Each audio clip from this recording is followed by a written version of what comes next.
Moi, je regarde tout le temps BFM et tout. Je suis accro de ça parce que quand je veux savoir ce que pense l'adversaire, j'allume BFM. En 5 minutes, vous avez le pouls du système médiatique. Le problème, c'est qu'on a des gens qui sont devenus des spécialistes en tout et que leur seule fonction, c'est d'être éditorialistes. C'est-à-dire qu'ils ne font rien d'autre que de donner leur opinion sur des thèmes de façon un peu générale, sans jamais le sourcer. Pour toutes ces personnes-là, en fait, la politique, tout ça, c'est un spectacle. Alors que nous, on essaie de parler de ces sujets-là en disant, en fait, c'est nos vies et c'est vos vies. Quand t'es une meuf jeune, tu te sens complètement délégitimée sur les plateaux télé en général. Totalement. Donc du coup, tu bosses comme une dingue en amont. Enfin, moi, c'est ce que je fais pour être sûre de mes chiffres, pour être sûre d'avoir des arguments qui soient super solides. Et je me retrouve face à des mecs qui sont totalement en roue libre. Ils ne sont plus sur les plateaux des chaînes d'infos, ils sont sur les réseaux sociaux, pour le meilleur et parfois pour le pire. Ce plateau s'intitule « Nouveaux médias, nouvelles méthodes, les néo-éditorialistes ».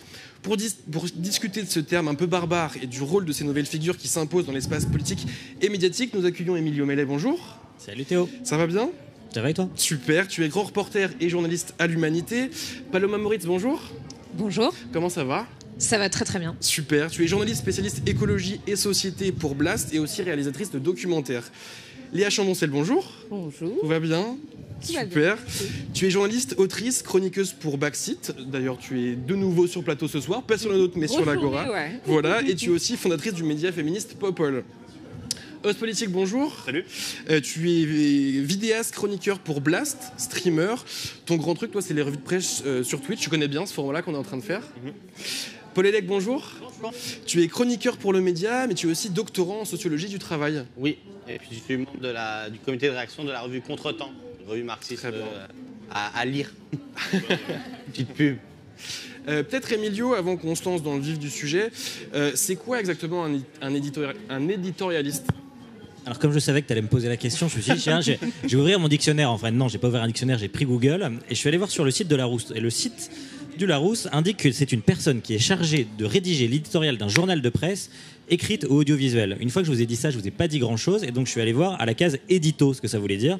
Et l'édito, c'est article de fond, commentaire qui exprime l'opinion d'un journaliste ou de la rédaction. Ça, c'est le truc officiel. Mais en réalité, dans l'esprit des gens, éditorialiste, c'est Christophe Barbier, c'est Nathalie Saint-Cric, François Langlais, c'est François Langlais, Alain Duhamel, Benjamin Duhamel, pour citer toute la famille Duhamel. Et d'ailleurs, il y en a même, comme Christophe Barbier, eux qui ont théorisé le fait qu'aller sur le terrain, ça polluait la pensée de l'éditorialiste, et donc il fallait qu'il soit bien assis au chaud, confortablement, sur le siège du plateau de télé. Alors maintenant qu'on a dit ça, on se demande mais pourquoi vous êtes tous réunis, parce qu'en fait, vous ne faites pas vraiment le même travail. D'ailleurs, en préparation de ce débat, vous n'étiez pas tous d'accord sur le terme. Non, moi, c'est pas vrai, moi, si, machin. On va regarder un petit extrait de votre travail à tous les quatre, et on en discute après. Regardons. Une nouvelle Assemblée nationale vient d'être élue et elle est toujours aussi peu représentative de la diversité de la société française. Elle est non paritaire avec seulement 36,1% de femmes et en décalage avec les réalités économiques et sociales du pays puisque les cadres et les professions intellectuelles sont surreprésentés à l'inverse des ouvriers et des employés qui sont pourtant beaucoup plus nombreux parmi les actifs. La dissolution décidée par Emmanuel Macron a donc aggravé les défauts déjà bien connus de notre démocratie parlementaire et risque d'accentuer encore la fracture entre la société et ses représentants. Tout ceci pose donc une question plus profonde. Pourquoi sommes-nous si mal représentés? On va devoir changer radicalement de culture politique. C'est la première fois qu'on se retrouve dans ce cas de figure avec un morcellement en 3 blocs quand même assez évident au sein de l'Assemblée nationale. Dans un régime semi-présidentiel, c'est assez inédit parce que du coup, on est au-delà d'une question de cohabitation. C'est-à-dire que la cohabitation, elle fonctionne à condition qu'on reste dans quelque chose de bipartisan. Sauf que là, on est sorti du bipartisme. Donc moi, je pense qu'on a des années politiques devant nous sur la pratique de la culture politique qui vont être assez passionnantes. Le patron des socialistes a par ailleurs estimé qu'il fallait, avant de nommer un Premier ministre, une négociation entre formations politiques, groupes parlementaires qui permettent d'asseoir sur le fond un programme de gouvernement et que cela pourrait encore prendre du temps, voire quelques semaines. Oui, après, je n'ai pas l'impression qu'on soit là dans une ambiance de négociation entre groupes parlementaires. Après, sur le principe, je peux être d'accord, mais disons que là, on a plutôt l'impression que c'est Macron tout seul qui décide et qu'il n'y a pas vraiment de négociation et de discussion entre les partis, quoi. Moi, je pense que le sentiment dominant, en tout cas à gauche et dans notre camp social, c'est le soulagement. On a été face à une campagne extrêmement dure, où on a vu le Rassemblement national être donné largement en tête par tous les différents instituts de sondage, hein, y compris avec des projections qui le montraient avoisinant la majorité absolue. Et là, les résultats sont tombés et il n'y a rien de tout cela. Au contraire, on a un Rassemblement national qui prend une claque, quand même, il faut le dire. Bon, alors on a vu votre travail et on sait le débat dans lequel on se trouve, qui est intitulé Les néo-éditorialistes. On a parlé de Christophe Barbier et compagnie. Paloma, toi tu te sens comme Christophe Barbier ? Je sentais qu'elle allait venir cette question. Non, je me sens pas du tout comme Christophe Barbier et je me sens pas non plus forcément comme une néo-éditorialiste. Moi, je considère que je suis journaliste et à la différence des éditorialistes qu'on a cités, qui sont quand même pour beaucoup, on va pas se mentir, des chiens de garde. En fait, moi, ce que j'essaie de faire en tant que journaliste, c'est pas de donner mon opinion juste en l'assénant comme ça sur des plateaux télé ou à travers mon travail.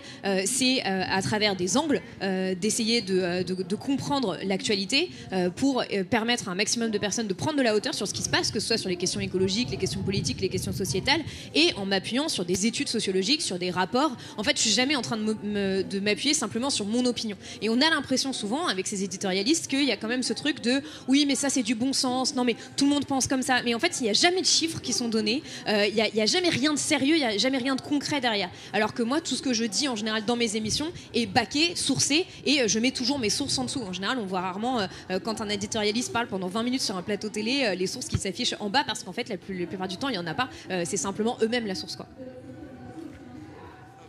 Mais est-ce que c'est vous qui travaillez donc beaucoup, quasi exclusivement sur internet, c'est un gros mot éditorialiste ou pas, Léa ? Moi, j'ai pas vraiment d'opinion sur le mot. Pendant longtemps, on me qualifiait d'éditorialiste parce que je n'avais pas encore eu la chance de rentrer dans cette classe politique du journalisme.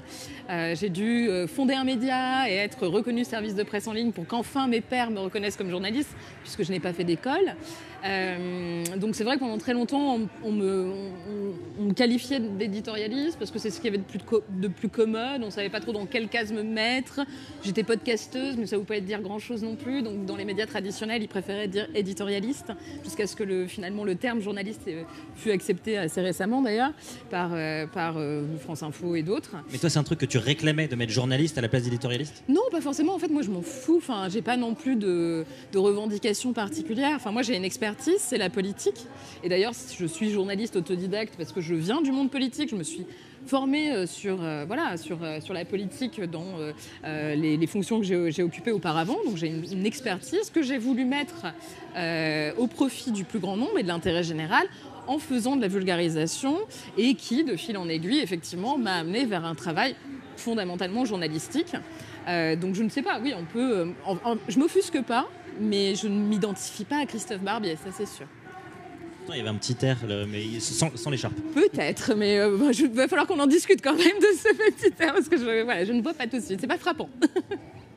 Et toi Paul, je suis allé voir sur ton compte Twitter, enfin ton compte X, tu te définis comme analyste. Oui, non. C'est quoi comment tu conçois ton travail ?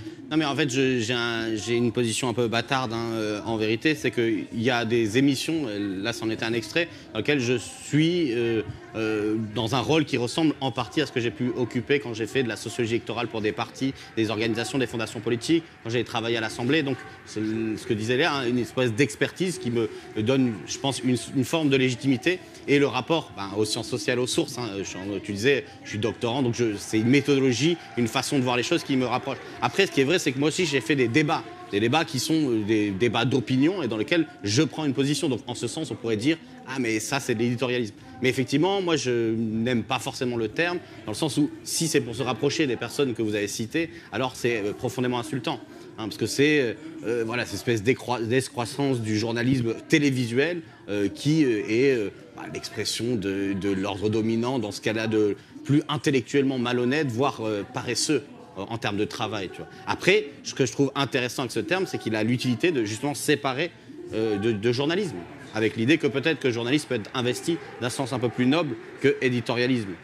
Quand on prend éditorialiste TV, quoi, je veux dire. Paul, tu disais, j'utilise des chiffres sur des trucs. Quand on entend François Langlais, il utilise des chiffres, on a l'impression qu'il a un background, qu'il a quelque chose. Oui, mais en fait, le problème, c'est que ce modèle-là, il est très paradoxal de l'éditorialiste télé. C'est-à-dire qu'ils vont pouvoir utiliser, on peut faire parler les chiffres comme on veut, mais il y a une prétention à l'objectivité chez eux que moi, je n'ai pas. Par exemple, et que je pense qu'ici, on ne partage pas. Moi, je suis là pour une question politique. Le média sur lequel j'interviens, c'est un média qui dit « nous sommes un média de gauche ». Donc il n'y a pas de secret, quoi. Et je pense que la question se joue sur cette frontière. C'est ça la différence principale. Le fait qu'on assume un point de vue, qu'on assume une opinion. Oui, en tout cas, déjà, je trouve que c'est plus honnête intellectuellement. Après, on peut voir. Je pense qu'il y a d'autres choses qui nous séparent. Mais Os, toi, tu les regardes tous les jours, tous les journaux, tu les lis, les éditorialistes, tu peux même faire des comparaisons. Mais toi, tu définis ton travail comment ? Tu te sens journaliste, éditorialiste, créateur de contenu, ni l'un ni l'autre Moi, je dirais plutôt journaliste dans le travail que je fais actuellement, c'est-à-dire que ce soit sur mes revues de presse ou sur le format que je fais pour Blast sur l'international, c'est de la revue de presse. Alors, c'est du travail de bureau, je vais pas sur le terrain, mais c'est une compilation d'articles, c'est une analyse d'articles, et je crée un propos à partir de ce qui se fait dans la presse. Donc, pour moi, c'est un travail de journaliste. Il y a d'autres journalistes qui font des revues de presse, ça se fait beaucoup aussi en radio, donc pour moi, ça, c'est vraiment du journalisme. Après, sur la question de l'éditorial, moi, avant, avec Usul, on faisait un format, ouvrez les guillemets, pour Mediapart, où là, nous, on n'a pas hésité à dire dans un épisode, ouais, on est des éditorialistes. En fait, pour se réapproprier ce terme, parce que comme vous disiez tout à l'heure, le terme éditorialiste, bah moi, on me dit éditorialiste, je pense à Christophe Barbier, je pense à des gens comme ça. Et le problème du terme, c'est pas le problème d'avoir un journalisme d'opinion. Ça peut être intéressant d'avoir des journalistes qui donnent leur opinion, même sans forcément sourcer, pour que les gens aient un peu une idée de ce que pensent les gens qui produisent l'information. Le problème, c'est qu'on a des gens qui sont devenus des spécialistes en tout et que leur seule fonction, c'est d'être éditorialiste. C'est-à-dire qu'ils ne font rien d'autre que de donner leur opinion sur des thèmes de façon un peu générale, sans jamais le sourcer. Et ça, c'est un problème, et qui est accompagné d'un autre problème, qui est une hégémonie, une homogénéité idéologique de tous ces éditorialistes télévisuels. Donc l'idée d'ouvrir les guillemets, c'était vraiment ça, c'était de donner un peu un contre-discours en disant bah, « regardez, on peut faire de l'éditorial autrement ». Tu voulais réagir ? Non, j'allais dire, je pense qu'en fait, en réfléchissant et en regardant, il y a un commentaire qui dit j'adore comment à chaque fois les gens de gauche avec une expertise ne sont jamais sûrs de rien, quand les éditorialistes de droite sont certains qu'il neige en décembre, donc il n'y a pas de réchauffement climatique. Ça me parle beaucoup en plus parce que je dois souvent débunker ce genre de choses. Mais c'est vrai, c'est-à-dire qu'en fait, je pense qu'il y a un rapport aussi à l'esprit critique, au fait de se remettre en question en permanence. Moi, je doute en permanence de moi-même. C'est aussi pour ça que je m'appuie sur énormément de sources pour qu'on puisse jamais me remettre en question, parce que qu'est-ce qu'on va faire à l'inverse aussi avec des personnes comme nous qui défendent des valeurs, qui défendent certains sujets pour les mettre dans le débat public, c'est qu'en fait on va nous taxer de militantisme pour essayer en fait de faire sorte qu'on n'ait plus de voix, qu'on soit plus pris au sérieux. Alors que à l'inverse, je pense que tous les quatre, c'est un peu notre point commun, on bosse énormément nos sujets en fait pour qu'ils soient inattaquables en quelque sorte. Et je vois pas ce même travail de précision chez les éditorialistes, notamment télé. Et pour prendre l'exemple de François Langlais, il se trouve que il y a quelques années, il y a eu une convention citoyenne pour le climat. Donc c'était une assemblée citoyenne de 150 personnes tirées au sort pour trouver des mesures pour réduire nos émissions de gaz à effet de serre sans que ça pèse sur les plus démunis. Et à ce moment-là, tous les éditorialistes, quand ils ont sorti leurs mesures qui étaient assez radicales par rapport à ce qui était proposé jusqu'alors, tous les éditorialistes de tous les plateaux se sont mis à devenir fous en racontant n'importe quoi. Et il y avait des gens qui disaient qu'ils n'avaient pas vraiment été tirés au sort, qu'en fait ils avaient fait un casting pour prendre que des écolos zadistes, ce qui était totalement faux parce que moi je les ai vus ces gens-là. Vraiment tous ils étaient déchaînés, et notamment François Langlais, en faisant une chronique soi-disant économique sérieuse, avait dit avec les mesures de la Convention citoyenne, ce sera le confinement, le Covid à perpétuité. Enfin, c'est hallucinant de dire des choses comme ça. Et il terminait sa chronique en disant un chômeur à vélo, ça reste un chômeur. Enfin, en fait, des phrases comme ça, je peux en citer des milliards malheureusement, parce que c'est aussi notre travail à Blast et dans tous ces médias de les décrypter, d'essayer de montrer les inepties de ces types d'éditorialistes. Mais ça montre qu'il n'y a pas de travail, parce qu'en fait, la Convention citoyenne n'a jamais proposé un confinement à perpétuité.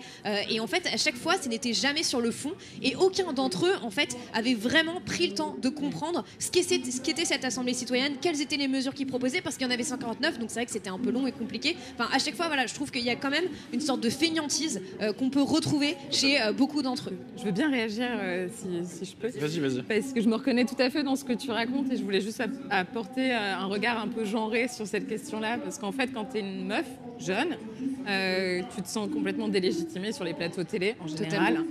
Donc du coup, tu bosses comme une dingue en amont. Enfin, moi, c'est ce que je fais pour être sûre de mes chiffres, pour être sûre d'avoir des arguments qui soient super solides. Et je me retrouve face à des mecs qui sont totalement en roue libre et qui vont genre complètement... Moi, je me suis retrouvée sur un plateau où on a remis en question mon statut de journaliste. C'était un député macroniste. Et alors que j'intervenais en tant que journaliste et que j'étais invitée en tant que telle sur la question, en l'occurrence, je ne sais plus, je crois que c'était lié certainement à la réforme des retraites à l'époque, mais peu importe. Et le macroniste qui me dit « mais vous avez le droit d'être militante », genre en plein plateau comme ça. Et donc ça a créé un putain de bad buzz parce que forcément, heureusement, la présentatrice l'a repris en lui disant « attendez, madame est journaliste et c'est à ce titre qu'elle est invitée, etc. » Donc la délégitimation constante à laquelle on doit faire face, déjà c'est épuisant. Et ça veut dire qu'effectivement, en amont, on se blinde parce qu'on sait très bien qu'on va être face à des personnes qui n'ont pas d'arguments. Je me souviens, il y a des années, j'acceptais encore d'aller sur LCI. Maintenant, c'est bon, finito, quoi, ça va. Il y a 4 ans, j'étais sur un plateau d'LCI face à Olivier Babot ou je sais pas quoi, le mec... Oui, il faisait partie des éditorialistes qui expliquaient que la Convention citoyenne, c'était n'importe quoi, etc. Oui, il avait dit que ça. Et donc, bref, je me souviens, il y avait à la fois la question de la réforme de l'assurance chômage et la question de la réforme des retraites. Et c'était suite à un discours de Macron qui parlait des deux et qui dressait un peu un calendrier. Et donc, bref, je parle de ce calendrier et le mec prend la parole derrière moi, donc Olivier Babot, machin là, prend la parole derrière moi et me contredit alors que je disais la vérité. Et moi-même, je me suis mise à douter. Donc, du coup, on se retrouve avec des personnes qui ont en fait une telle acceptation sur ce type de format qui sont capables de dire tout et n'importe quoi, et on n'aura pas de journalistes face à eux et elles qui vont dire non mais attendez, vous êtes en train de dire nimp, et que les personnes qui se baquent et qui taffent à fond sont quand même délégitimées en direct. C'est taré, quoi. Et je pense que le fait d'être une meuf joue quand même beaucoup. Mais c'est en fait, je trouve que quand tu as une ligne éditoriale de droite, libérale, assumée, en fait, t'as une présomption de crédibilité. En fait, c'est pour ça aussi qu'ils n'ont pas besoin de travailler. C'est que de fait, parce qu'ils sont des libéraux, le libéral est devenu le neutre finalement dans le débat public, et c'est le point de départ de toute réflexion, et tout ce qui s'en écarte, en fait, il devient du militantisme. Et alors, il y a un truc à rappeler, je te donne la parole juste après, Paul, mais c'est quand même que, et on se le voit tous les jours dans ces revues de presse, c'est qu'on a parlé d'éditorialisme, et dans l'éditorialisme, donc il y a Édito, qui donne ligne éditoriale. Chaque média, en fait, a une ligne éditoriale. Tous nos médias ici ont une éditoriale qui ont des points communs, mais on prend La Croix, Le Monde, Libé, Le Figaro, ils ont tous des lignes éditoriales, sauf que la plupart de leurs éditorialistes et de leurs journalistes considèrent qu'ils sont le neutre. Et, oui. Et c'est peut-être le point de départ, en fait. Et c'est même souvent contre-productif parce que des médias où il peut y avoir des éditos assez indigents intellectuellement, et je pense que là où je vous rejoins sur tout ce que vous avez dit, c'est sur le travail, en fait. Il y a un journaliste qui travaille pour Le Monde sur des sujets très spécifiques, qui écrit des articles hyper fouillés.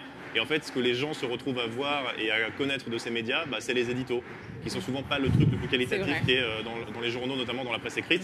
Moi, je sais que je dis aux gens, allez au-delà des éditorialistes quand vous lisez de la presse écrite, parce que souvent, le travail de qualité, il n'est pas là. Et c'est un peu même, ça peut être même contre-productif pour des journaux qui, par ailleurs, peuvent produire du contenu très intéressant, très poussé, très travaillé. Et vraiment, le truc du travail, c'est vraiment central pour moi, je pense. Mais c'est pour ça que je pense que dans ce combat-là, en tout cas moi de mon point de vue personnel, je ne veux pas jouer cette espèce de conflit sur l'objectivité journalistique qui me protégerait de dire n'importe quoi. Je pense que je travaille énormément, je cite beaucoup de sources, je montre la méthodologie pour que effectivement, si on a un débat sérieux, ça soit inattaquable ou que je sois tributaire de ce que j'ai raconté et qu'on puisse me dire bah là t'as fait une connerie, t'as dit. Mais je pense pas qu'il faut se battre sur arriver en disant on a un débat au niveau de l'objectivité. Non, il faut rentrer dedans. Pas loin de citer les chiens de garde là.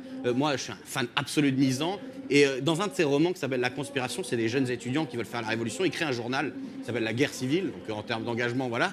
Et il y a un mec dans le roman qui a une phrase et il dit « La fonction du philosophe consiste exclusivement dans la profanation des idées ». Moi, j'adore cette phrase-là. L'idée de dire moi, mon rôle, c'est de dire profaner les idées au sens de en face, leur rôle, c'est de garder l'idéologie de tu disais, le point de vue de neutre, c'est le libéralisme. En tout cas, mon but, c'est de profaner ça, c'est-à-dire d'attaquer les représentations générales qui sont présentées comme le fait réel et qui sont souvent simplement des justifications d'un ordre inégalitaire sous toutes les formes qu'il peut prendre, qu'il soit l'ordre patriarcal ou capitaliste, etc. Et donc moi, ce qui m'intéresse, c'est de faire en sorte que lorsque j'engage mon discours avec des arguments qui peuvent être scientifiques, appuyés sur des sources, je vienne tirer le voile de prétention objective qui s'exprime là-dessus, et que c'est ça l'objectif, et c'est ça qui nous sépare, c'est qu'on n'a pas la même fonction sociale. Eux, ils doivent garder en place un système qui n'a en plus pas de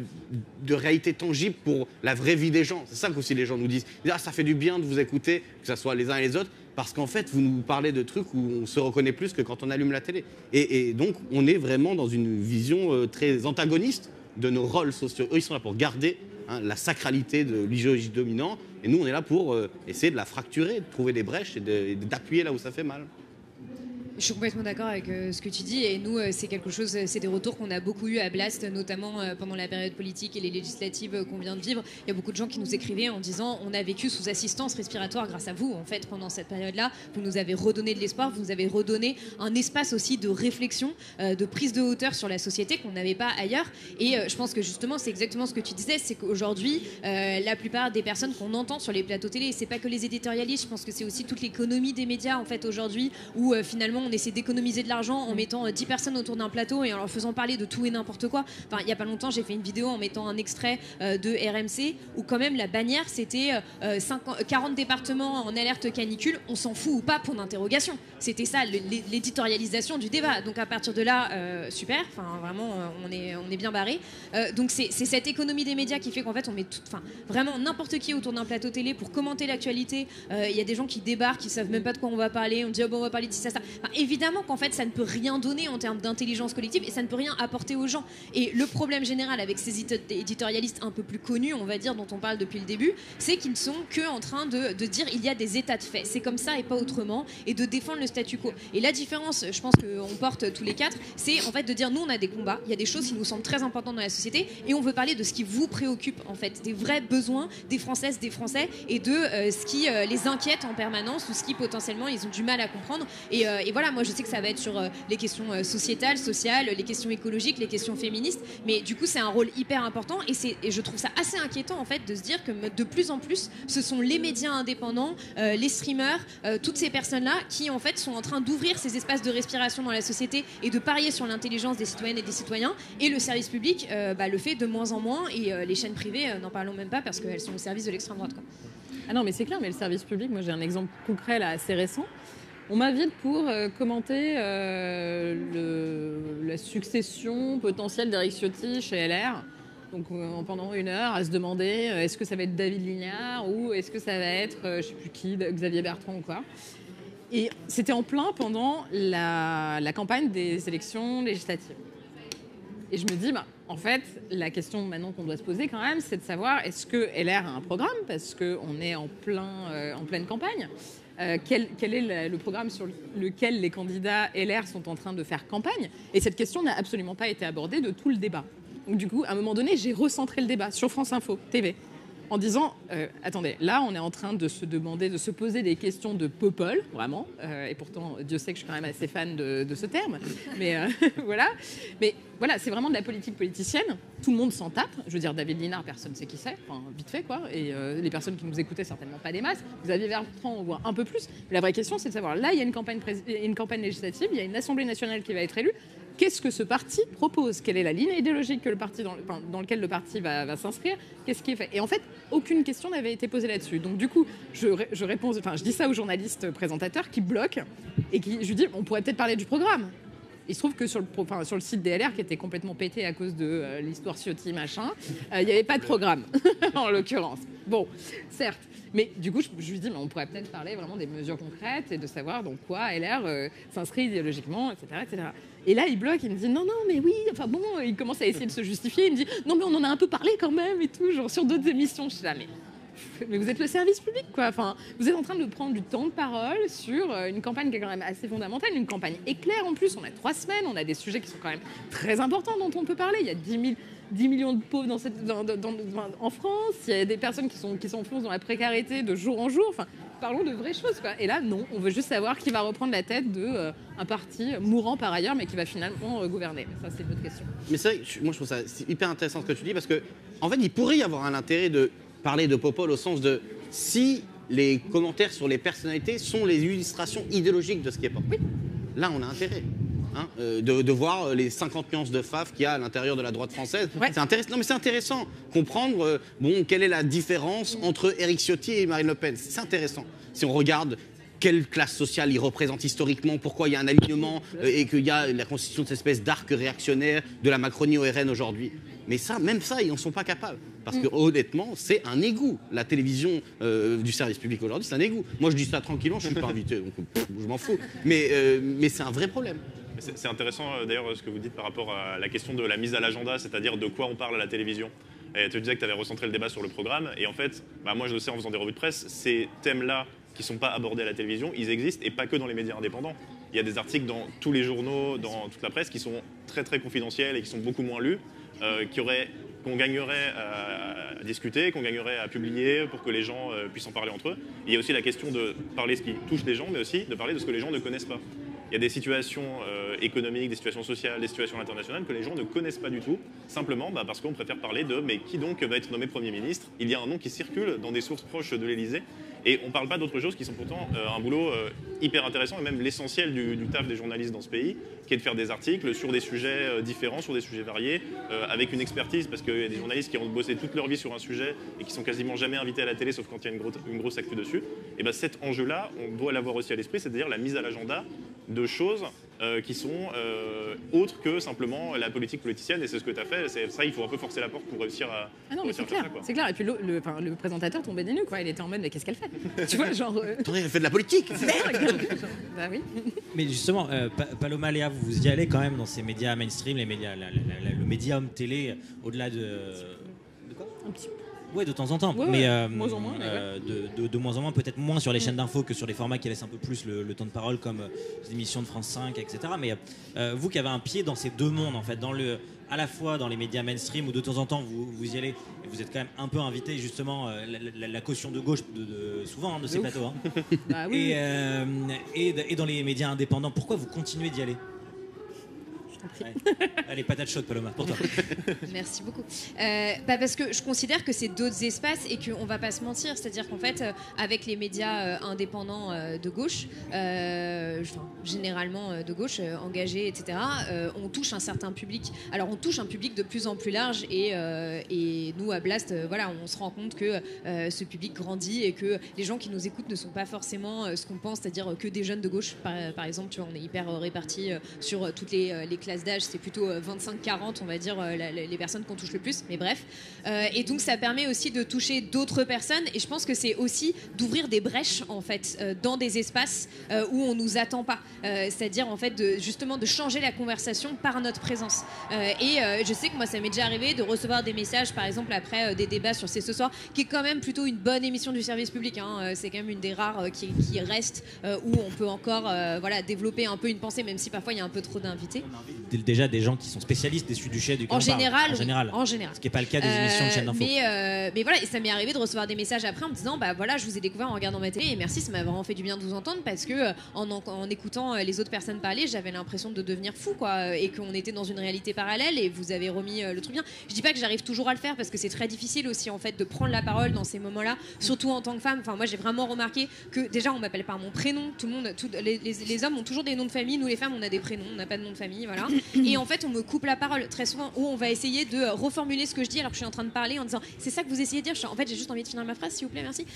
Et vraiment je l'ai vécu plein de fois, même sur France Inter, c'est-à-dire que j'ai été dans un débat où la personne face à moi n'avait d'ailleurs aucun argument rationnel à m'opposer, mais en plus me disait Paloma toutes les 2 secondes. Donc en fait c'est usant. Vraiment, c'est usant parce qu'il faut arriver à tenir le coup, à pas trop montrer sa colère parce que sinon, en tant que femme, on va nous catégoriser comme hystérique et tout ça. Enfin, c'est quand même un sacré exercice. C'est pour ça que moi, en général, je choisis d'y aller à certains moments quand je pense que c'est vraiment important et que parmi les invités qu'on m'a présentés, je sais qu'on ne présentera pas le point de vue que j'ai envie de présenter. Mais si, par exemple, dans les invités, il y a quelqu'un qui, je sais qui dira à peu près la même chose que moi, je vais pas y aller. Enfin, je veux dire, je mets pas d'ego là-dedans. Donc, je pense que c'est important de savoir quand est-ce que ça sert à quelque chose et quand est-ce qu'on va le faire juste pour l'ego ou pour se faire plaisir ou pour faire un extrait sur Instagram qui va pas servir à grand chose, quoi. Donc moi j'essaie de trouver le bon juste milieu, mais c'est sûr que faut être en forme quand même quand on va sur ces plateaux là la plupart du temps. Juste une toute petite aparté, je vois plein de messages du chat qui vous remercient tous les 4, notamment Oxtimus qui dit aux invités du plateau merci d'apporter un point de vue différent sur l'actualité, de celui des médias mainstream et de rendre votre travail facilement accessible à toutes et tous sur internet. Voilà, merci à vous. Merci, ouais. Vous voyez le chat. Alors, Merci, voilà. le chat. Vous voyez le chat, vous ne le voyez pas, désolé, on n'avait pas 2 écrans. Prochaine fois. Prochaine fois. On n'a pas encore les moyens de backseat, bientôt. Et t'es d'accord avec ce que disait Paloma, toi, Léa? Ouais, à C'est la même 100%. J'ai quasiment la même approche, sachant que j'y vais de moins en moins parce qu'effectivement, c'est une épreuve, quoi. Souvent, c'est une épreuve.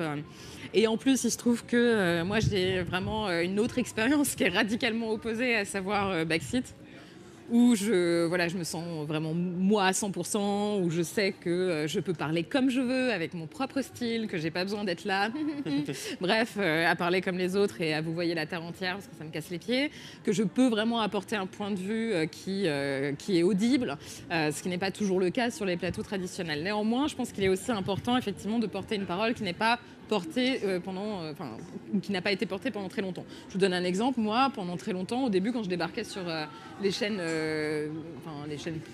de télé, on disait pas que j'étais féministe. C'était genre un gros mot. Maintenant, on me présente comme journaliste politique féministe. Genre, ça y est. Hop. Et déjà, rien que ça semble pas grand-chose, mais c'est une énorme évolution en genre 3-4 ans que j'ai quand même perçue. Ça y est, on peut inviter des féministes sur un plateau et dire, voilà, journaliste politique féministe. Et ça, je trouve ça quand même... C'est une certaine avancée. Mais voilà, c'est aussi un énorme effort. C'est se dire, bon, bah, je vais débarquer, je sais pas face à qui je vais être. Parfois, on veut nous faire débattre de choses qui n'ont aucun sens. Moi, je refuse beaucoup de choses, hein. Beaucoup. Bah, de moins en moins, parce qu'il y en a plein qui ont compris que je refusais, donc du coup, ils m'appellent moins. Enfin, c'est aussi comme ça que ça marche. Mais il y a aussi des atmosphères, et ça, c'est difficile à expliquer de manière objective. Mais quand on débarque en plateau, moi, il y a des plateaux sur lesquels je débarque et je me sens pas bien, tout de suite. Je suis en mode... Ouais, des regards, des façons ouais, c'est vraiment genre, on sent que tu es décrédibilisé, délégitimé au moment même où tu rentres en plateau. Et il y a certains médias où il y a cette ambiance assez évidente. Et ça, c'est vraiment très désagréable. Donc ça, c'est fini. Je ne citerai pas les noms, mais j'y vais plus. Il y a des fois aussi où je me suis fait reprendre en plateau par un journaliste en me disant « tu peux pas dire ça ». J'étais là, d'accord. Ça, c'était. Finalement, j'ai claqué la porte en disant, vous savez quoi, votre truc, je viens plus. Et des choses comme ça qui sont quand même assez hallucinantes. Donc, du coup, moi, je continue les médias qui me plaisent et des sujets sur lesquels je suis compétente. Parce que m'inviter pour venir parler de tout et de rien, parce qu'effectivement, il faut quand même avoir un peu une parole de gauche, mais que c'est pas mon sujet, ça, je peux pas. Je me souviens d'une fois, on m'a invité, c'était en plein pendant la mise en place du pass sanitaire, et c'était sur BFM. On m'appelle, on me dit, ouais, vous pouvez venir parler du pass sanitaire et tout. Je dis, bah. Moi, je veux, pourquoi pas, mais quel est l'angle et tout. Elle dit, bah, vous êtes pour ou contre? Je dis, ah bah non, en fait, c'est mort. C'est pas ça. Moi, je veux bien dire politiquement ce que ça peut coûter potentiellement à Macron, comment ça va se jouer à l'Assemblée, etc., machin. Mais me demander si je suis pour ou contre, en fait, c'est mort et ça intéresse personne. On s'en tape, quoi. T'es pour ou t'es contre? Arrête. Non, mais voilà, si c'est pour des trucs comme ça, on sent qu'on cherche la polémique directe. Et moi, je sens que quand c'est ce genre de truc, je veux pas. Après, il y a des plateaux aussi où on a le temps de parler. Moi, je sais que parfois, je vais me déplacer, je vais prendre 1 heure pour aller, parce qu'en plus, c'est toujours des trucs qui sont au fin fond du monde, genre Boulogne et compagnie. Moi, j'habite à l'autre bout de Paris, donc il faut quand même que je traverse tout Paris pour débarquer, super.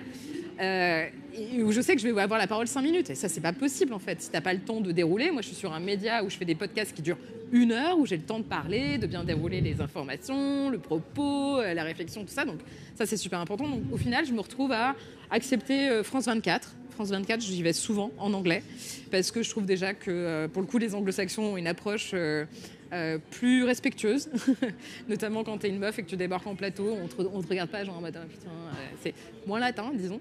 Et France Info encore de temps en temps, mais tu vois, là, ils m'ont appelé plein de fois pour que je vienne commenter la potentielle nomination de je sais pas qui au poste de Premier ministre, et j'étais là, mais franchement, si c'est pour qu'on fasse de la politique fiction pendant 1 heure pour savoir si c'est un tel machin qui va accepter, franchement, appelez-moi après et on en discute, mais c'est vrai que c'est pénible, et en plus, parfois, tu te demandes vraiment l'intérêt, quoi. Mais parfois tu dis bon ok ça vaut le coup, mais ouais c'est difficile parfois faut trier. Dans la continuité de ça, Paul, toi qui bosses pour le média, on a vu que le média avait déposé une demande de fréquence TNT qu'il n'a pas obtenue. Il y a un recours qui va être déposé là, parce qu'en fait le processus de l'Arcom, il y a une présélection pour ceux qui peuvent postuler à une fréquence, et cette présélection n'a aucune véritable base légale en vérité, et donc on a une vraie question jurisprudentielle ouverte pour pouvoir faire sauter ce processus en disant en fait c'est un problème que l'Arcom sélectionne des gens toi tu viens pas, on ne sait pas sur quels critères. C'est pas un processus et c'est histoire de porter le combat, mais en dehors de ça... Ouais, au-delà de l'ARCOM, pourquoi en fait pourquoi le média veut aller à la table des médias mainstream en télé? Est-ce que vous êtes, je sais pas, vous n'êtes pas bien sur le web avec nous, médias indépendants? Bon, on est déjà... je pense qu'on a quand même un projet qui percute. Premier exemple, on est donc sur la Freebox, vous êtes sur le canal 165, vous pouvez regarder à la télé, entre guillemets, mais les autres, pour des raisons politiques, ne veulent pas nous passer. Donc ça veut dire que ça gêne notre potentielle entrée, et puis ça pourrait être une brèche. On parlait de brèche là à ouvrir. Nous, le but avec le média, ça a été de faire une coopération avec plein d'autres médias pour pouvoir aller rentrer. Mais l'idée, c'était quand même de dire oui, on veut aller se mettre dans l'arène. Tous les médias indépendants ont un rôle, à mon avis, absolument majeur dans la période, on en parlait ensemble, mais sans doute, ils vont toucher un certain public, des gens qui vont rechercher ces contenus parce qu'ils sont en partie convaincus par la ligne. Nous, on voudrait mener cette bataille sur la TNT pour dire, au milieu de cet égout-là, on va venir mettre un pavé dans la mare plutôt que faire des ricochets.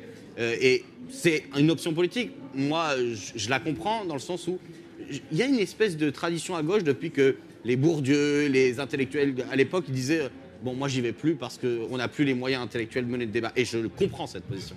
Parce qu'en tant que personne qui aussi a envie de parler longtemps, toutes mes émissions, moi j'ai énormément de temps pour m'exprimer, etc.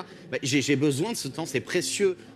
Et ça fait peur de voir les débats où effectivement en 10 minutes on a le droit de parler 2 fois et tout. Mais en même temps on se dit c'est quand même un espace trop large à laisser justement à cette reproduction permanente une espèce de consensus télévisuel. Moi, je regarde tout le temps BFM et tout. Je suis accro de ça parce que quand je veux savoir ce que pense l'adversaire, j'allume BFM. C'est vraiment... Non, mais dites-vous, vous voulez savoir ce que pense l'adversaire, allumez BFM. En 5 minutes, vous avez le pouls du système médiatique, c'est-à-dire quel est le cycle, de quoi on va véritablement parler pour ne pas parler du fond. Et deuxièmement, quels vont être plus ou moins les éléments de langage que tous vont reprendre, parce que c'est une espèce de chaîne. Et en fait, on s'est dit, mais il faut aller mener la bataille au milieu de ça pour dire non, en fait, on peut montrer que même avec les codes de la télé, qui sont des codes qui sont imposés, qui sont encore importants pour énormément de foyers, de personnes, on peut proposer quelque chose. C'est-à-dire qu'à l'intérieur, mais en décalage. C'est un petit pas. Et voilà, c'est de dire, on va pas leur laisser cet espace, ce qui n'empêche pas de construire des espaces à côté, de les construire différemment et sur d'autres normes. Et ça, c'est une bataille qu'il faut, à mon avis, pas abandonner. En tout cas, c'est la position du média. Juste, après on reviendra à toi. Tu parlais de chien de garde, tu parlais de BFM, etc. On va regarder un petit extrait, parce que nous, on a eu le droit à un traitement de faveur. Enfin, on a souvent le droit à un traitement de faveur à l'humanité. On regarde un petit extrait, après on en discute. Avec notre enquête sur ces millionnaires qui nous gouvernent, nous avons manifestement touché un point sensible. Premier prix de démagogie pour l'humanité, regarde en bas, ces millionnaires qui nous gouvernent. Hier, le journal L'Humanité, qui rêve du grand soir, a ciblé le nouveau gouvernement. La jalousie est un moteur puissant. Ce matin, le journal, il ne fallait pas le lire, il fallait le mettre à la poubelle. Eh ben non, nous ne sommes ni jaloux ni démagos, mais il y a des faits et il y a de la politique. La moitié des membres du gouvernement sont millionnaires et un tiers d'entre eux font partie du 1% des Français les plus fortunés. Voilà, un petit extrait qui fait toujours plaisir. Host, tu veux réagir là-dessus ou tu veux continuer la discussion d'avant? Je voulais juste rebondir sur... C'est la fête des jaloux, ouais. Vous êtes communiste alors qu'on utilise Twitch. Hein. C'est vrai. Ouais, c'est vrai ça. Blague pour des convertis, je crois. Je crois que par rapport à ce que disait Paul tout à l'heure, je suis totalement d'accord, c'est l'espace de la télévision. Parce que tu disais dans ta question, est-ce que vous voulez rejoindre les médias mainstream à la télévision? Et en fait, justement, c'est tout le problème. C'est qu'il n'y a que du mainstream à la télévision et c'est pas normal, c'est un endroit qui est hyper verrouillé. Alors que nous, on a un peu cette impression-là que beaucoup de gens nous écoutent et c'est vrai, et de plus en plus c'est vrai, mais la télévision, ça reste, et notamment le 20h, ça reste le truc majeur avec lequel les gens s'informent en France. Je crois que c'est encore aujourd'hui le plus important au nombre de personnes qui regardent le 20h que n'importe quelle émission d'information ou d'actualité sur Internet. Entre 10 et 12 millions de personnes tous les soirs à 20h alors, sur TF1 et France 2 qui regardent la grand-messe du 20h. Après, il y a des biais générationnels évidents. Oui, forcément, les gens plus âgés vont plus regarder. Il y a peut-être des gens qui regardent le 20h et qui s'informent aussi sur Internet. Forcément, il y a de plus en plus de gens qui s'informent sur Internet. Mais cette idée d'aller... Qui regardent le 20h sur Internet aussi. Qui regardent le 20h sur Internet. ça réannule les chiffres. Mais cette idée d'aller à la télévision... Il y a un truc, faut comprendre. Regarder le 20h sur Internet, ça n'a quand même aucun sens. Peut-être que tu peux mettre le 20h sur ton ordi et le brancher à ta télévision.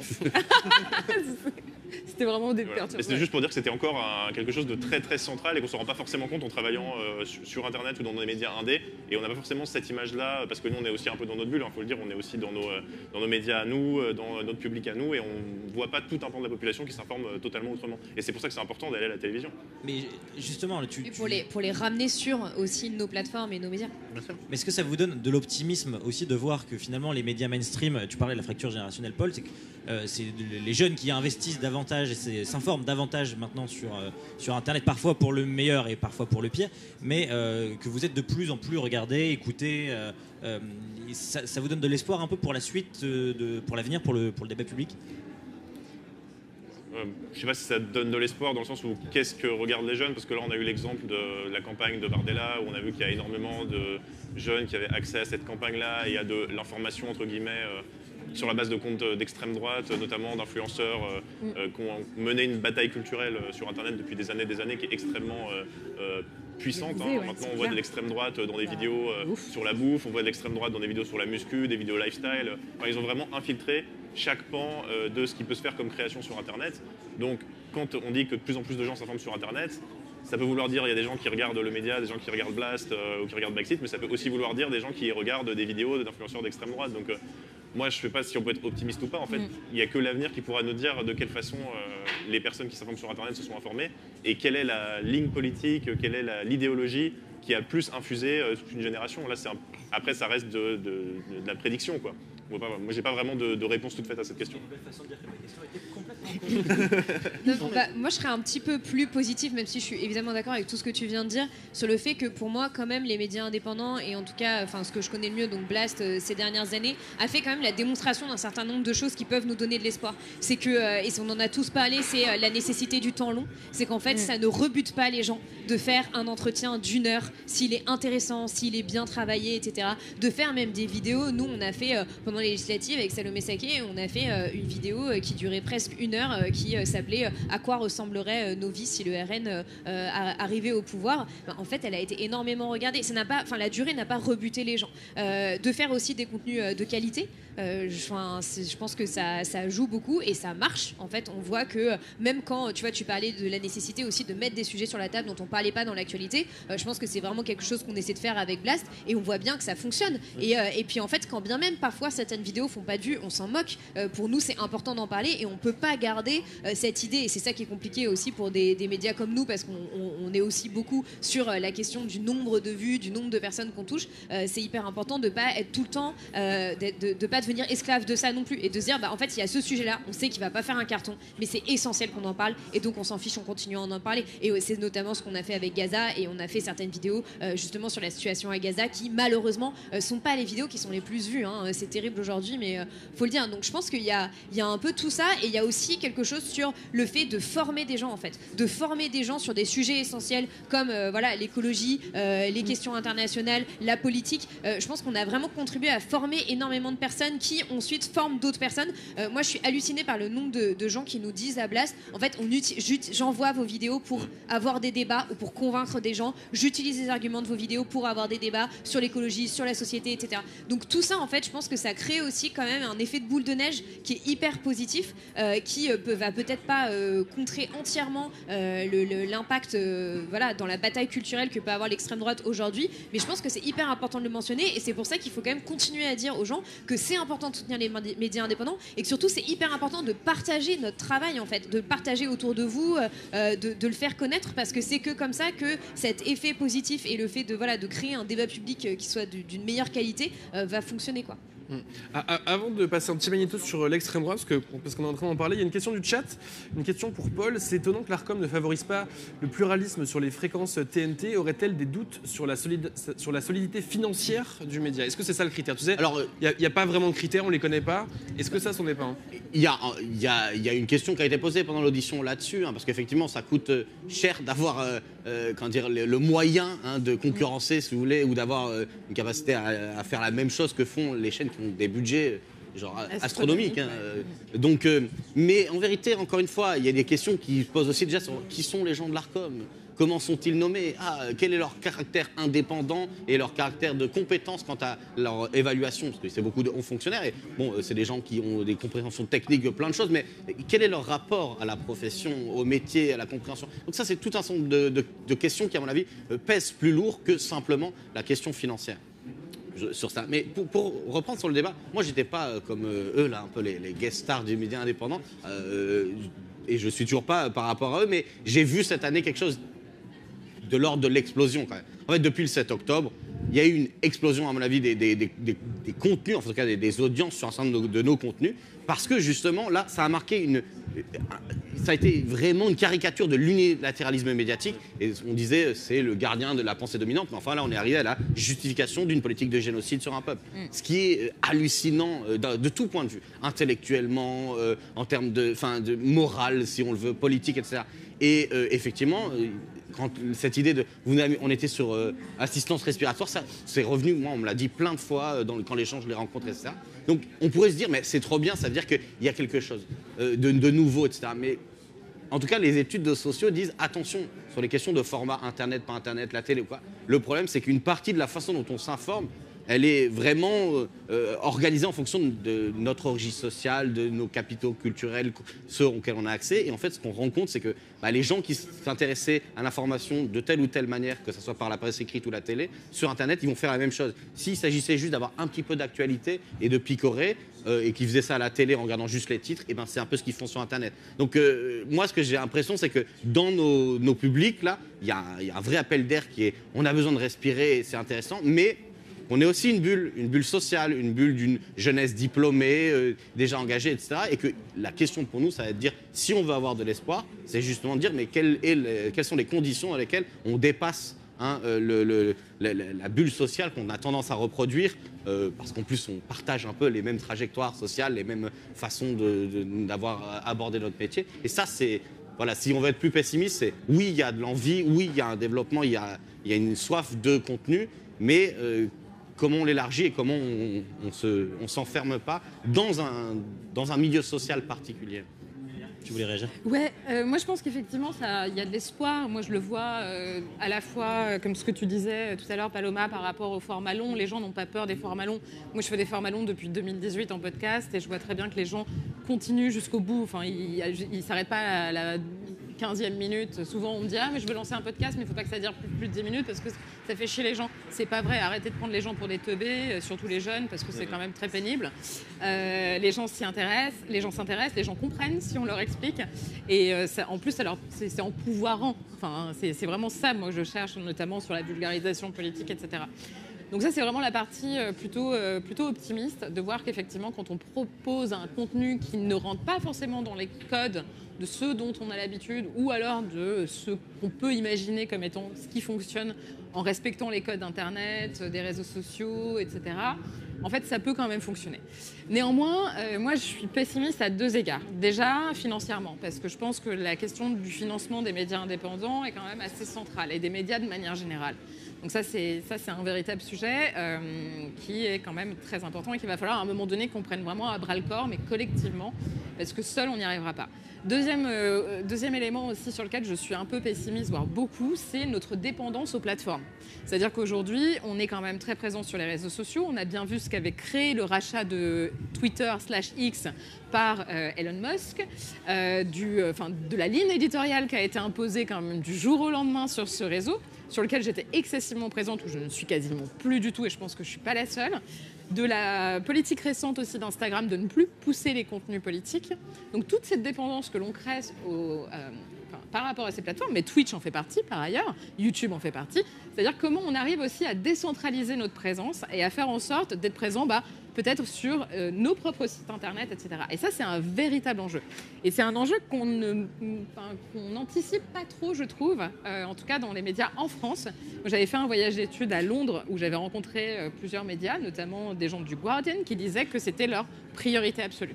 se barrer des réseaux sociaux, ne plus emmener leur audience. Le Guardian, ils sont toujours en avance. Hein. Oui, voilà, exactement. Donc, on peut effectivement les médias, écouter. surtout, ils sont, on peut leur faire confiance, c'est clair. Et donc, eux, c'était vraiment leur priorité au moment où on les a rencontrés, c'était en début d'année, en disant, nous, il faut qu'on se casse d'Instagram, il faut qu'on se casse de Facebook, il faut qu'on soit vraiment totalement décentralisé. Donc ça, c'est quand même un aspect sur lequel il faut réfléchir, mais je pense encore une fois collectivement. Et il n'y a que comme ça qu'on arrivera à avancer en ayant une réponse qui soit vraiment aussi forte. On parlait de bataille idéologique, parce que c'est un peu là-dedans qu'on s'inscrit. Donc si on veut une réponse à être aussi forte que nos adversaires, comme tu les nommais tout à l'heure, il va falloir qu'on le fasse ensemble. Elle dit ça au moment où l'humanité lance sa chaîne Twitch. Moi, je trouve ça un peu insultant, mais... Oui, c'est vrai. Vous la jouez tellement perso. Toi aussi, t'es jalouse, en fait. Oui, c'est ça. Je tiens juste à dire que Blast, c'est sur PeerTube. Donc nous, on essaie de prévoir un tout petit peu ça, c'est-à-dire que toutes nos vidéos sont sur PeerTube pour ne pas être que dépendant de YouTube. Mais voilà, en termes de nombre de vues, c'est sûr que ça n'a rien à voir avec les vues qu'on fait sur YouTube. Et puis en plus, chaque plateforme a encore une fois, ça enferme. YouTube, l'âge est plutôt élevé. Moi, mes darons regardent sur YouTube maintenant. Twitch, c'est... Enfin non, mais je veux dire, c'est... Et ensuite, ça scinde des audiences, etc. Moi, je le vois quand les gens ils me rencontrent et tout. Les gens qui m'ont vu sur le média, ils sont plutôt âgés. Les gens qui me connaissent, ils sont plus jeunes. Ils m'ont vu sur Twitch chez quelqu'un d'autre ou des trucs comme ça. Enfin, ça va très vite, quoi. On commençait à en parler tout à l'heure un peu de l'extrême droite, parce que c'est quand même une partie des influenceurs / éditorialistes qui pèsent beaucoup. Avant d'en parler, on regarde un petit magnéto. Vous êtes prêts à la régie? C'est parti. Une femme avec de partenaires sexuels, plus sa valeur diminue. La tromperie des hommes est moins grave que celle des femmes. Courir après une femme, c'est être un sous-homme. C'est le genre de conseil qu'on peut entendre dans la bouche de coachs en séduction sur les réseaux sociaux qui propagent des idées masculinistes. Une femme se doit de vous donner du sexe. Le masculinisme, c'est une idéologie qui considère que les hommes souffrent d'inégalités dans une société désormais dominée par les femmes. Je ne suis pas féministe, alors évidemment qu'une femme devrait toujours respecter l'autorité de son mari. Depuis plusieurs années, ces pseudo-experts de la drague ont investi massivement YouTube, TikTok ou encore Instagram pour apprendre aux hommes à devenir des mâles alpha. En gros, des vrais bonhommes. Et surtout, comment attirer un maximum de femmes. Les masculins ont bien compris deux choses. D'abord, que l'algorithme joue en leur faveur. Plus leurs contenus sont polémiques, plus ils ont de chances d'être mis en avant. Ensuite, leur cible. Ce sont souvent des jeunes garçons ou des jeunes hommes en manque de repères face aux diverses injonctions de la société, ou parfois en grande souffrance qui vont trouver du réconfort dans ces entre-soi masculins. Et ça, pour les masculins, ça vaut de l'or. Presque tous surfent sur le malaise de jeunes hommes pour proposer des coachings et des formations payantes, avec des accès privilégiés à des salons de discussion où parfois les propos sont encore plus extrêmes. 99% des femmes racontent de la merde. 99% des femmes sont débiles. Je suis désolé, je suis obligé de le dire, les femmes de maintenant sont débiles. Pour les masculins, tout est de la faute de la société, mais surtout du féminisme. Est-ce que eux aussi, c'est des éditorialistes? Est-ce que c'est eux aussi les nouveaux éditorialistes? Qu'est-ce que vous en pensez? Je vous voyais tous vomir, faire des têtes affligées. Alors évidemment, le fond du propos est dégueulasse. Est-ce que la forme reprend pas aussi certains de vos formats Host? Pour moi, ça s'inscrit globalement dans une bataille culturelle, comme je disais tout à l'heure. Hein. Il y a toute une théorisation à l'extrême droite en reprenant Gramsci. Hein, on parle de gramscisme de droite, c'est-à-dire d'infiltrer toutes les strates de la société pour gagner la bataille culturelle. Pour moi, ça, c'est pas d'éditorial, c'est un influenceur politique qui se cache derrière une idée un petit peu je vais vous apprendre à être des vrais hommes. Mais on a la même chose sur les influenceurs muscu. Ils reprennent des codes quand même. Oui, ils reprennent les codes de la télé, les codes des réseaux sociaux, des plateformes que vous utilisez. Ils reprennent les codes de YouTube en fait, Ouais, tout simplement. Ça fait longtemps que ça existe ces codes-là, de parler face caméra et d'expliquer la vie aux gens, entre guillemets, ou de vulgariser des sujets. C'est des codes YouTube qui existent depuis super longtemps. Enfin, ils inventent rien. Oui. On est plus proche de dérives sectaires, certains cas, que de véritablement des médias avec des éditorialistes. Et ça, c'est extrêmement dangereux parce que, comme toujours, l'extrême droite avance masquée, elle ne va pas assumer son positionnement, elle va simplement dire, regardez, là on a vu tous ces tissus de conneries sur les influenceurs masculins, mais on a aussi, je prends d'autres exemples, pendant le gros pic du Covid, on a eu tout un tas d'influenceurs santé aussi, avec des liens avec l'extrême droite, qui ont aussi diffusé un discours très très dangereux avec les mêmes codes, avec la même façon de faire. On a des influenceurs, là c'était un peu à la mode à un moment, c'était les banquets viandards en mode vrai français, qui se présentaient comme des youtubeurs gastronomie, qui eux aussi diffusaient un discours d'extrême droite. En fait, on retrouve ce discours partout. Et là, on est au-delà de simplement la question d'éditorialiste. Là, on est sur une infiltration culturelle dans plein de milieux, parce que depuis le début des années 2020, et notamment l'invasion du Capitole, c'est beaucoup plus compliqué pour l'extrême droite de faire des vraies chaînes d'extrême droite sur YouTube. Il y en a plein qui ont été, on dit déplatformés, c'est-à-dire retirés de YouTube. C'est quelque chose qui fonctionne, de simplement les virer de YouTube. Il a fallu 15 ans pour s'en rendre compte, mais voilà. Donc ils trouvent toujours des moyens un peu détournés de continuer Twitch qui est aussi un petit peu plus strict sur l'idéologie d'extrême droite. Ils vont sur d'autres plateformes qui sont connues pour être un peu plus laxistes, mais ils ont moins d'audience. Mais comment ? Kik, par exemple. Ouais, Kik, c'est ça, je cherchais le nom, ouais, tout à fait. Mais de fait, on partage tous un même espace. Je parle comme les capitalistes sur le marché de l'attention, finalement, ça reste des concurrents. Bien sûr. Oui. Après, en fait, moi, ce que je trouve compliqué, c'est qu'il y a une forme de confusionnisme. C'est-à-dire que parfois, il y a certains de ces influenceurs, si on regarde leurs vidéos, on ne sait pas ce qu'on regarde. On ne sait pas si on est en train de regarder une vidéo de quelqu'un qui essaie de nous apprendre quelque chose, quelqu'un qui essaie en fait juste de défendre une idéologie en avançant masqué en quelque sorte, ou quelqu'un qui essaie de nous vendre des compléments alimentaires. Donc, il y a un peu de tout ça à la fois. Moi, l'exemple qui m'a le plus marqué, je ne connais pas hyper bien cette question-là, mais j'ai creusé un exemple il n'y a pas longtemps, qui est l'exemple du Raptor dissident. Donc, il y a un youtubeur d'extrême droite qui a arrêté de faire des vidéos depuis 2 ans et qui, comme par hasard, est revenu avec une vidéo climato-sceptique qui dure 1h12 sur laquelle le format a complètement changé, c'est-à-dire que ça fait très sérieux. Il est sur un bureau, il est avec une chemise, il balance un graphique à la seconde, etc. Et en fait, tout ça, c'est quand même aussi, en effet, pour reprendre des codes journalistiques sur YouTube, pour avoir l'air sérieux, parce qu'il chapitre sa vidéo. C'est quelque chose qu'on fait aussi avec Blast, par exemple. On chapitre nos vidéos et on annonce notre plan au début. Donc, il chapitre sa vidéo presque comme un papier scientifique, tu vois, avec 1.2, 1.3, etc. Donc tout ça, en fait, donne l'impression que c'est sérieux, donne l'impression qu'il prend les gens au sérieux, et en fait, derrière, il peut dire absolument n'importe quoi et servir d'une certaine manière une idéologie, parce que ça reste un youtubeur d'extrême droite, et que évidemment qu'aujourd'hui, il y a énormément de personnes qui ont intérêt à ce que beaucoup de Françaises, de Français aient des doutes sur l'existence du changement climatique. Donc c'est aussi ça sur la question qu'il faut se poser par rapport à ce type de contenu, et c'est qu'est-ce qu'on fait face à ces contenus-là. Et je pense que les débunker simplement, ça ne va pas suffire. Ce qu'il faut, c'est en fait essayer de comprendre pourquoi ils font ça, quels intérêts ils essaient de servir, qui potentiellement les a aidés à faire ce contenu-là, et justement quel mal ça peut faire derrière, parce que c'est pas pour rien que voilà, le Raptor a fait 600 000 vues en à peine 3 jours. Et il faut aussi comprendre qui a vu et pourquoi, parce que je pense qu'il y a beaucoup de gens qui ont regardé juste par curiosité, pas parce qu'ils sont climato-sceptiques. Donc il ne faut pas forcément aussi faire des raccourcis aussi simples dans ces moments-là, je pense. Moi, je pense qu'il y a aussi un élément qui me semble assez intéressant, c'est de savoir quand on communique sur ces plateformes et qu'on sait envers qui on communique et contre qui surtout on cherche à argumenter, on peut débunker, etc. Mais je pense qu'il y a aussi la façon dont on s'exprime, la façon dont on façonne un récit. Parce que c'est de ça dont il s'agit, hein, en réalité, c'est de savoir quel est le récit qui va finalement l'emporter.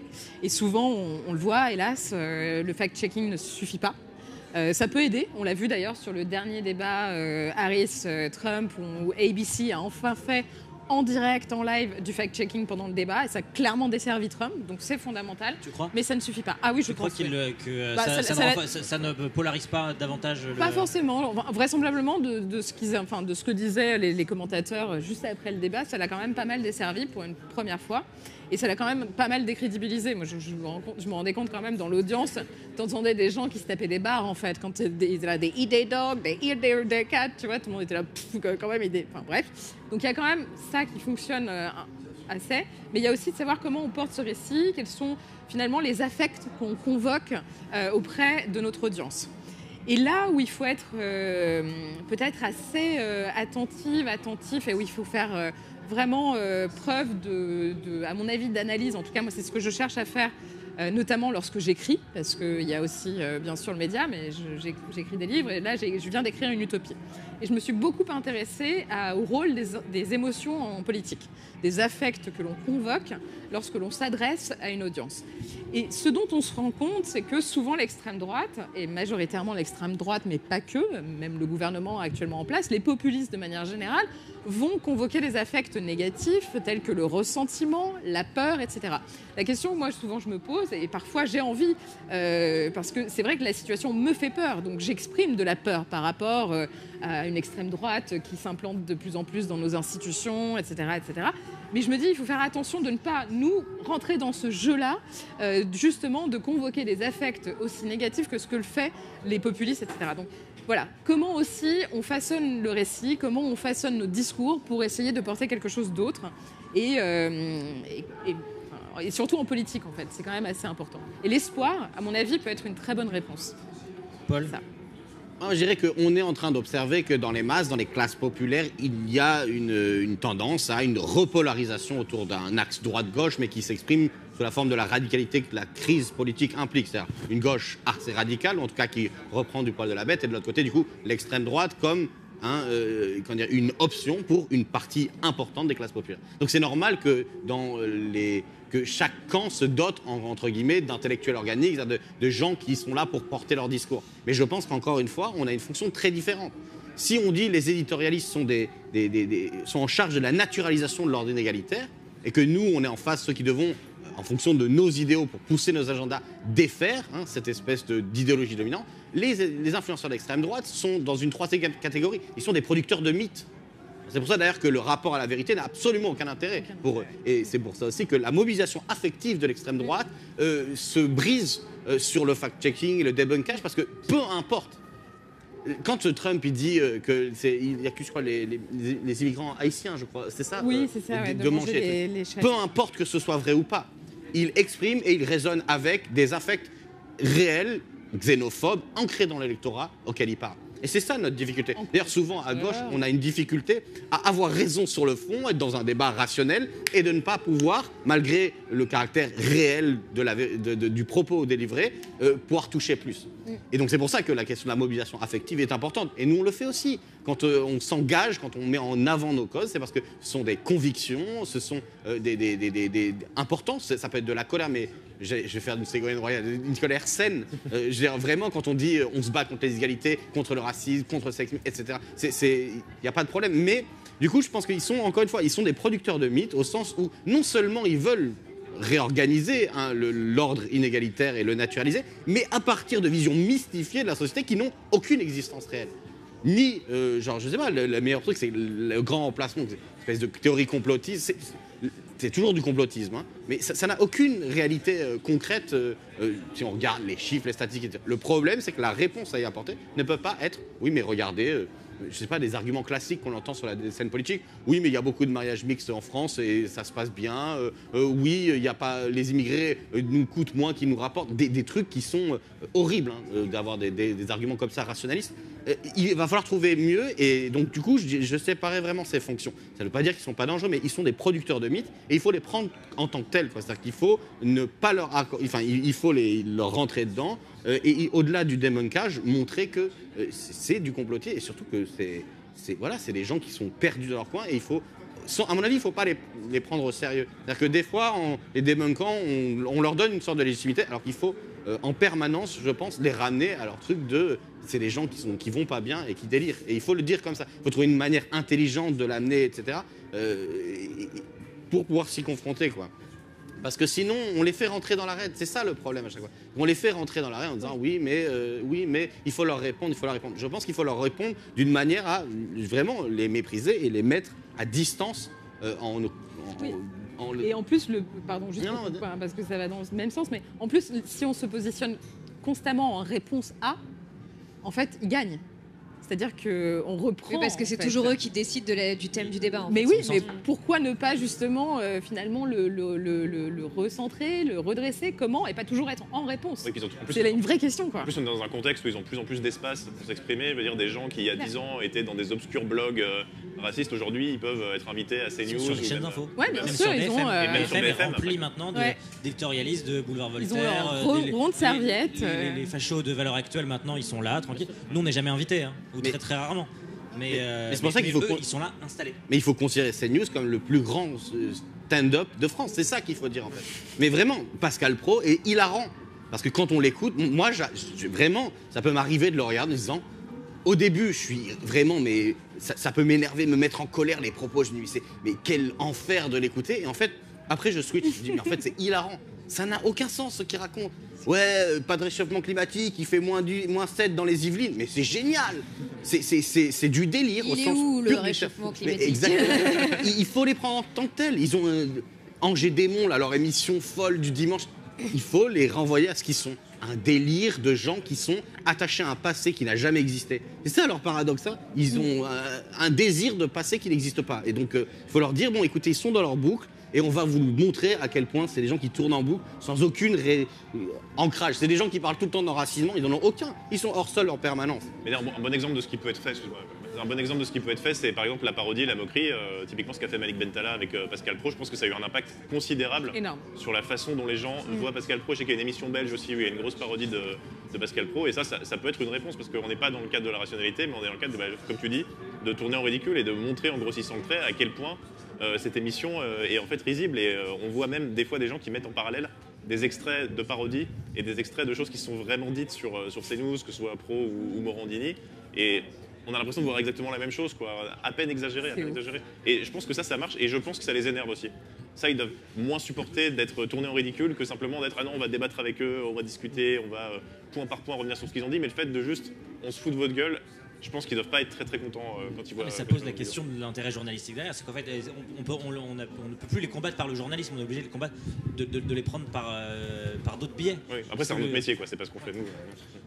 Non, mais je pense qu'il y a vraiment aussi ce truc de ne pas le prendre au sérieux, de ne pas prendre trop de temps, comme tu le disais, à débunker en fait ce qui relève du spectacle. Et ce qui est intéressant, pour revenir à ce qu'on disait au début, c'est que tout ça, ça raconte, que ce soit les chaînes de Bolloré ou que ce soit les éditorialistes dont on a parlé au début, qui sont un peu les nouveaux chiens de garde. En fait, ça raconte un rapport au réel. C'est des gens qui n'ont pas le même rapport au réel que nous, et qui n'ont pas le même rapport au réel que la grande majorité des Français. Ils sont ailleurs, ils sont dans un monde parallèle en fait. Et donc peut-être qu'il faut commencer à plus trop s'occuper d'eux et se rendre compte que en fait le problème dans la façon dont ils façonnent l'information et donc dont ils dirigent le débat public, c'est aussi que pour eux tout ça c'est un spectacle. En fait, et c'est ce que disaient Usul et Loumi dans l'émission Rhinocéros sur justement la dynastie du ML. Pour toutes ces personnes-là, en fait, la politique, tout ça, c'est un spectacle. Alors que nous, on essaie de parler de ces sujets-là en disant, en fait, c'est nos vies et c'est vos vies. Donc ça n'a rien à voir. Et si on considère que tout est un spectacle et qu'on met ça loin, et ben évidemment qu'on n'appréhende pas le sujet de la même manière. Et je pense qu'il y a un sujet justement au milieu de tout ça qui peut être une arme aussi, enfin je considère qui peut être importante aujourd'hui, c'est la sincérité. Je pense que toutes et tous, on porte nos sujets avec une immense sincérité en fait. C'est des sujets qui nous tiennent à cœur, on les traite honnêtement et on essaie toujours d'être au plus près, au plus juste dans justement cette couverture de l'information, dans le fait de rapporter une version du réel aux gens qui soient la plus proche justement de la vérité. Et ça, pour moi, c'est un combat qui peut complètement persévérer. Et je voulais juste dire une dernière chose. On parle beaucoup des chiffres. On dit, tu disais, le 20h, c'est 10 millions de personnes, 12 millions de personnes. Mais quelle est l'intention de ces gens quand ils regardent la télé ? Je pense qu'il faut commencer quand même à faire une différence entre le quantitatif et le qualitatif. Et nous, ce qu'on essaie d'apporter, c'est du qualitatif. Et parfois, tu peux avoir une émission qui va faire 150 000 vues, mais qui va créer tellement d'impact chez les gens, qui va tellement transformer parfois leur vision du monde, ou commencer à poser des questions, à créer une brèche en fait dans leur réalité, que ensuite les conséquences vont être bien plus grandes. Et c'est pas pour rien qu'aujourd'hui, par exemple, la plupart des éditeurs de bonnes maisons d'édition en fait veulent absolument que leurs auteurs et autrices aillent dans des médias indépendants plutôt que dans les grands plateaux, parce qu'ils savent très bien que ça vend plus en fait d'aller sur les grands plateaux. Et ça raconte quelque chose justement de l'attention qu'ont les gens quand ils écoutent et de la transformation en fait qu'on peut faire de notre audience aujourd'hui. Il nous reste à peu près 5 minutes. Je vais prendre une question du chat que je pense que je vais poser à Emilio parce qu'elle te concerne, enfin elle nous concerne. Est-ce que ça a encore du sens de produire un journal papier en tant qu'objet, avec sa une, ses articles hiérarchisés, etc. À quel point ça touche les gens au-delà de la une, affichée, commentée ? J'ai l'impression que même les journaux plus traditionnels sont plus lus en ligne. C'est nous toute la question à laquelle on est confronté depuis des années. C'est que le papier est parfois vécu comme une contrainte. C'est que de toute façon, on arrive le matin et on sait que le lendemain, nous, contrairement à vous, on a tant de pages à remplir. Et donc, en fait, il faut mettre des choses dedans. Il faut remplir des cases. Du coup, c'est un impératif, alors que ça nous rapporte de moins en moins d'argent. Et alors qu'on y met beaucoup d'énergie, et en même temps c'est aussi ce qui nous fait vivre, parce que comme on est un média indépendant, on n'a pas de milliardaires derrière nous, et comme on attaque les puissants, on a très peu de pubs, donc ça nous arrive d'avoir de l'aide, notamment des pouvoirs publics, et c'est conditionné au papier. Et donc c'est là où c'est très très compliqué. Est-ce que ça a toujours du sens ? On voit que oui, parce que mais on a repensé le journal, l'objet journal. D'autres l'ont fait, le New York Times par exemple. Eux, ils ont pris le pari de réduire le nombre d'articles, mais par contre de consacrer plus de temps, plus de moyens à la façon dont ils allaient produire et fournir de l'information aux gens. Et ça cartonne. C'était aussi concomitant avec l'arrivée de Donald Trump au pouvoir, mais en fait il y a une appétence des gens pour l'information. Il y a aussi des magazines qui fonctionnent extrêmement bien, qui se vendent très très bien, parce que les gens ont besoin de s'informer, de prendre le temps de s'informer. Mais par contre, quelque chose qui a fait beaucoup de mal, mais c'est tout de suite dont on parle depuis tout à l'heure, qui a fait beaucoup de mal, y compris au journalisme écrit, c'est les chaînes d'infos en continu. C'est qu'on est revenu dans un système où on ne cherche plus ce qu'on peut apporter journalistiquement, la plus-value journalistique. C'est des discussions qu'on a tous les matins en conférence de rédaction. Quelle plus-value on a, qu'est-ce qu'on apporte, ou est-ce qu'on suit le flux continu de l'actu. Et en fait, de toute façon, on ne pourra jamais gagner face aux chaînes d'infos parce qu'on ira toujours moins vite qu'elles. Et donc, il faut juste réussir à installer le papier comme un rendez-vous qui permette de nourrir l'intellect. C'est pas, en fait, on fait un journal d'information, on fait pas un journal d'actualité. Et je pense que c'est ça l'important, mais ce qui nous empêche pas aussi de débarquer sur le web, sur Twitch. On est obligé aussi de toute façon de s'adapter aux nouveaux usages. Il nous reste 2 minutes, ça vous fait 30 secondes pour conclure chacune. Host, vas-y. Ouais, moi, je voulais juste dire que le journal papier, c'était aussi un enjeu d'accessibilité, parce qu'on parle beaucoup de fracture numérique, notamment pour l'accès aux services publics, et dire qu'en tant que média d'information, si on peut permettre l'accès à l'information de qualité, une information indépendante, à des gens qui n'ont pas forcément les codes d'Internet et qui n'ont pas forcément l'habitude de s'informer sur Internet, le papier, ça peut être une bonne alternative. C'est aussi une question générationnelle. Je pense qu'on en parlait tout à l'heure sur quel média est regardé par qui. Je pense que si on voit l'âge des gens qui achètent le journal papier, on aura aussi un clivage générationnel. C'est une hypothèse, mais il y a aussi une question. Je te confirme, en tout cas pour nous, quand on regarde la ventilation des chiffres, notre électorat est très très très âgé. Mais donc c'est un enjeu d'accessibilité aussi pour des gens qui ne s'informeraient pas autrement de toute façon. Mais c'est surtout s'informer différemment. Tu vois, moi, par exemple, j'ai Le Monde en version papier et je me rends bien compte qu'il y a une énorme différence entre la version web, qui finalement m'enferme un peu dans les sujets qui m'intéressent, donc la politique, les questions de société, etc. Et que je passe totalement à côté des questions internationales, alors qu'à la base, c'est quand même ma spécialité, tu vois. Et maintenant, depuis que je relis Le Monde en version papier, ça fait à peu près 2 ans où je suis abonnée, que je le reçois tous les jours dans ma boîte aux lettres, les premières pages du Monde, c'est les questions internationales. Et je recommence à avoir de la connaissance sur ce domaine-là, alors que finalement, quand je regardais uniquement sur le web, c'est totalement différent. Ça t'oblige à lire certaines choses. Et totalement. Et je pense que les deux sont totalement compatibles. Enfin, moi, je suis très attachée à la presse papier, mais je trouve qu'il y a des choses fabuleuses qui se font aussi. Et puis, il y a une tendance qui s'inscrit de plus en plus. Je parlais du New York Times, dans l'information de manière générale, ce qu'on appelle les slow news. Cette façon justement de donner plus de temps à l'investigation, etc. Donc qu'on peut faire plus facilement avec des formats type podcast, documentaire, etc. Mais il y a vraiment cette tendance à ne plus être forcément toujours en réaction à l'actualité, mais de prendre le temps de décrypter, etc. etc. Donc il y a aussi savoir comment on arrive à répondre. Nous, par exemple, on ne réagit pas à l'actualité, ou assez peu. Dans Popol. Mais voilà. Dernière chose que je voulais dire, abonnez-vous à Popol Média, bien évidemment. Et à l'Humanité. Quelques mots pour conclure et après Paloma. Je pense qu'aussi, tu parlais de temps sur de la production de l'information, mais il y a aussi le temps de la lecture. C'est-à-dire que je pense que ça donne aussi un signal sur notre société où on n'a plus le temps de rien. Le modèle de on lit une petite note sur son téléphone entre 2 transports, c'est dire aussi quelque chose. Hegel, il avait cette phrase, il disait la lecture du journal est la prière de l'homme moderne, quotidienne de l'homme moderne. C'est l'idée que, en fait, avant, c'était un rituel. C'est pour ça que c'était générationnel, c'était ancré. Mais je veux dire, ça veut dire aussi quelque chose qu'on a du temps pour se consacrer son cerveau à autre chose. Je pense que c'est pour ça qu'il faut qu'on trouve une solution pour que des formats écrits persistent, continuent, survivent, pour essayer de aussi utiliser cet argument pour pouvoir trouver des temps sociaux qui sont disposés pour d'autres choses que l'espèce de règne de l'instantanéité et du rythme infernal que représente toutes sortes de contenus, que ce soit sur les chaînes en continu ou sur les réseaux sociaux, etc. Paloma. Moi, j'ai envie de dire, ne perdez pas votre temps à regarder des chaînes d'information en continu si vous avez l'impression qu'elles vous polluent le cerveau et de regarder des débats qui ne servent à rien. Abonnez-vous aux médias indépendants, abonnez-vous à Blast et n'oubliez pas, parce que c'est vrai, on l'a dit, malheureusement pour le moment on dépend encore des plateformes, de partager en fait les contenus qu'on fait, parce que malheureusement quand on a des vidéos qui sortent, quand on a des contenus qui sortent, en fait s'il n'est pas partagé, s'il n'est pas liké, vu plusieurs fois dès qu'il vient de sortir, en fait l'algorithme va dire bah toi tu nous intéresses pas et hop on te met dans un trou et tu tu n'existeras pas. Et parfois, il y a des vidéos qui n'ont même pas la chance d'exister, juste parce que pendant les premières heures, en fait, elles n'ont pas assez fait réagir. Donc voilà, faut pas oublier les algorithmes dans tout ça. Malheureusement, on en est dépendant. On va trouver d'autres solutions. Mais donc, partagez nos contenus, abonnez-vous et abonnez-vous à tous les médias indépendants. Autant que vous pouvez. Voilà. Abonnez-vous à Blast, abonnez-vous aux médias, soutenez les streamers, soutenez Backseat. Et achetez Luma. Achetez Luma, abonnez-vous à Luma, je vous le rappelle, on a une offre en ce moment pour vous, les viewers et les vieweuses. 5 € pour 5 mois d'abonnement et faites des dons. Vous avez une commande, point d'exclamation, don dans le chat. Écoutez, le débat est fini. Merci beaucoup à tous les 4, tous les 5. Merci Emilio de m'avoir épaulé.